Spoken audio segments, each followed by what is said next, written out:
Is corruption inevitable? The ancient Greeks had already observed that governments often decay into twisted versions of themselves. The main problem lies in the ruling party's tendency to abuse its power. Dark Ages and Golden Ages.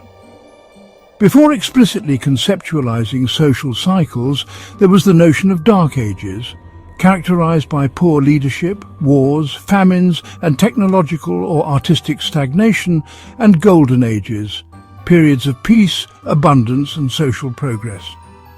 These stages manifested themselves on different social scales, from city-states to entire civilizations. Social cycles in antiquity. The idea that civilizations, governments and movements progress in stages that often repeat themselves dates back to antiquity with roots as old as Plato's. Plato was a precursor to theories of social cycles with his 5 forms of government: aristocracy, timocracy, oligarchy, democracy and tyranny.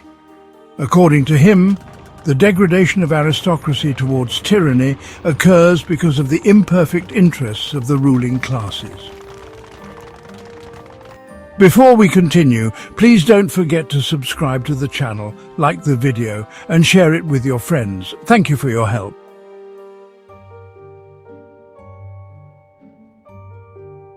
Polybius, the father of political cycle theory. The main early theorist of social cycles was Polybius, who lived between the years 200 and 118 BC. As the son of a politician and strategist of the Achaean League, Polybius had a privileged position to observe the ups and downs of Greek and Roman governments. His work, The Histories, is a significant testament to the generations that lived through the Punic and Macedonian wars. Like Thucydides, Polybius sought first-hand accounts and archival documents to create an objective history, focused on facts rather than propaganda. Polybius developed his political theory based on the tensions between the Roman Empire, Greece, and North Africa. In addition, he had direct experience in war as a hipparch, that is, a cavalry officer, participating alongside Scipio in the sack of Carthage in 146 BC. The Kyklos and Anacyclosis. The Greek term kyklos referred to the cycles of governments, considered an inevitable result of the motivations of the ruling classes. Polybius refined this concept and called it Anacyclosis, the cycle of constitutions. According to his theory, forms of government go through a succession similar to that proposed by Plato. Democracy, aristocracy, monarchy and their negative versions, ochlocracy, mob rule, oligarchy and tyranny.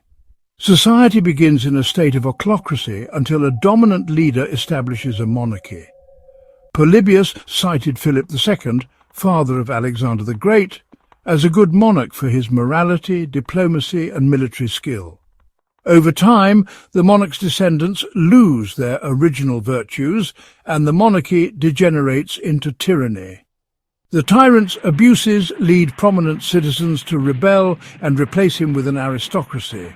However, the aristocracy also loses its virtues and becomes an oligarchy. Finally, the oligarchs are overthrown by the people who establish a democracy. Corruption in democracy ends up returning power to ochlocracy, restarting the cycle. The solution? Mixed governments.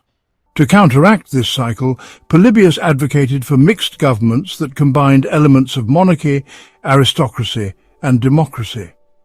This approach is comparable to today's democratic republics. Polybius attributed Rome's success in dominating the Mediterranean to its systems of checks and balances, which fostered virtue, respect, and piety among the population. Practice and legacy. On a unique occasion, Polybius was commissioned to organize new governments in several Greek cities after the destruction of Corinth in 146 BC. His theory was successfully put into practice. His ideas were very influential in both Greece and Rome. They inspired thinkers like Machiavelli, Montesquieu and Locke, and left their mark on the authors of the United States Constitution.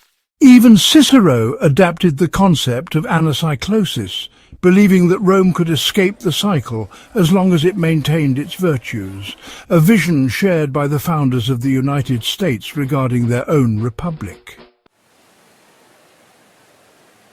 Final reflection. Polybius believed that political cycles were inevitable due to inherent deficiencies in ruling parties. So, what do you think? How do modern governments fit into these cycles? Have we managed to break with Anacyclosis? Do you think corruption is inevitable?